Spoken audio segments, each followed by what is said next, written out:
तो क्या आजम खान ने कटवाया था एसटी हसन का टिकट? क्या आजम खान के इशारे पर एसटी हसन को लोकसभा चुनाव नहीं लड़ने दिया गया?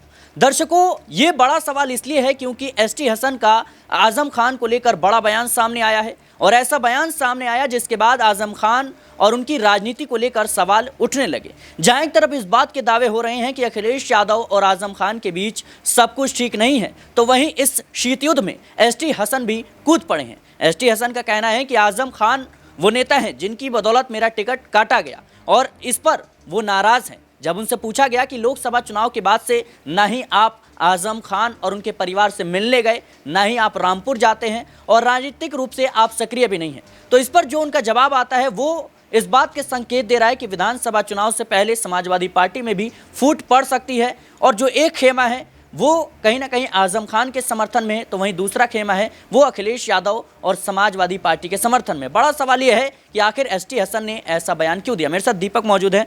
दीपक जी, कैसे देख रहे हैं एसटी हसन के इस बयान को, जहां एक तरफ देखा जाए तो तंजीम फातिमा कहती हैं कि अब उन्हें समाजवादी पार्टी और अखिलेश यादव पर भरोसा नहीं है, वो सिर्फ अल्लाह पर विश्वास करती हैं, वही मदद कर सकता है। लेकिन एसटी हसन का इन तमाम कयासों के बीच में ये बयान आना कि मेरा टिकट आजम खान ने कटवाया था, कैसे देख रहे हैं? देखिए, अखिलेश यादव के लिए चुनौती का वक्त है क्योंकि अखिलेश यादव जिस संविधान की बात करते हैं, जिस कानून की बात करते हैं, उसी कानूनी तौर तरीकों से आजम और उनके परिवार को कहीं ना कहीं समय सजा मिली थी।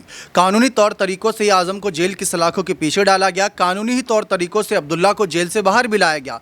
वही कानून कहीं ना कहीं आजम खान को उस समय राहत भी देते नजर आए थे जब ये सीतापुर जेल से बाहर आए थे। तो ये नहीं कहा जा सकता कि कहीं ना कहीं आजम खान के साथ गलत हो रहा है या कोई मदद नहीं, जो किया है वो भुगत रहे हैं, सीधी सी बात है। इसमें अखिलेश यादव भी ज़्यादा इन्वॉल्व नहीं कर सकते क्योंकि अखिलेश यादव की अगर मैं अच्छे कामों की बात करूं, जो कहा जाता है कि कपिल सिब्बल को राज्यसभा का टिकट दिलवाया था, उस समय कांग्रेस उनसे नाराज़ हो गई थी, लेकिन किसके कहने पर? कहीं ना कहीं आजम के कहने पर, क्योंकि आजम खान के केस जो 80 से ज़्यादा मुकदमे दर्ज थे तो वही कपिल सिब्बल लड़ रहे थे।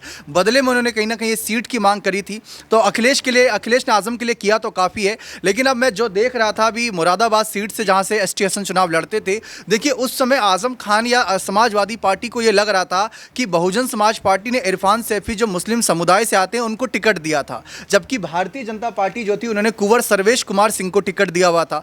तो ऐसे में लड़ाई कहीं ना कहीं जो हिंदू मुस्लिम वोट बैंक बंटने को लेकर लग रही थी, रुचि वीरा को अचानक से आगे अंतिम समय में किया गया था। एसटी हसन की मैं तारीफ करना चाहूँगा क्योंकि 2019 में मोदी लहर के वक्त उन्होंने इस सीट पर 98,000 वोटों से जीत दर्ज करी थी। 2004 के बाद इस सीट पर वापसी कराई थी समाजवादी पार्टी की, काबिले तारीफ काम था। लेकिन उसके बाद आजम खान को लगा कि यहाँ पर वोट बैंक बढ़ सकता है बीएसपी और सपा में, तो उन्होंने एक अलग ही कैंडिडेट उतारा जिससे पार्टी की अलग छवि भी निकली। क्योंकि जैसे एक समय पर 2012 के वक्त याद किया जाता है कि जब कुंभ को लेकर चर्चा होती है तो आजम खान को जिम्मेदारी दी गई, ठीक उसी तरीके से कुंवर सर्वेश के खिलाफ यहाँ पर रुचि वीरा को टिकट दिलवा दिया। ये सब कुछ अंतिम क्षणों में हुआ था, तो इसका फायदा पार्टी को मिला क्योंकि जो 98,000 से एसटी हसन जीते थे वो 1 लाख वोटों से जीती फिर यहाँ पर रुचि वीरा। तो पार्टी अपने फायदे के बारे में सोचेगी या किसी नेता के बारे में। लेकिन एक ये पॉइंट था कि एसटी हसन का कद बढ़ रहा है, आजम खान जेल में, तो कहीं ना कहीं आजम खान को भी लगा कि अगर एसटी हसन कल को पार्टी के महासचिव बड़े पदों पर जाते हैं और अखिलेश